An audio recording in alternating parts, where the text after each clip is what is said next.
morning, everyone. Good morning, baby girl. How are you this morning?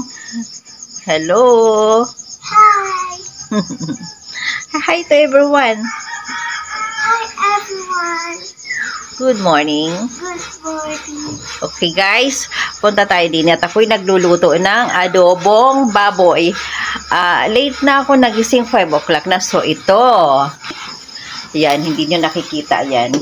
Yung isa ay kanin yun. Medyo tinanghala ako ng gising 5 o'clock na, kaya medyo masama kasi ang pakiramdam ko. So, tingnan natin na yung ating inaadobong baboy.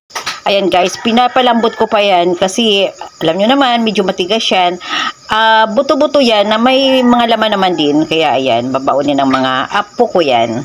Sa umaga, hindi mawawala ang kape. Kaya tara mga idol, kape tayo. Hello, everyone. Iinom tayo.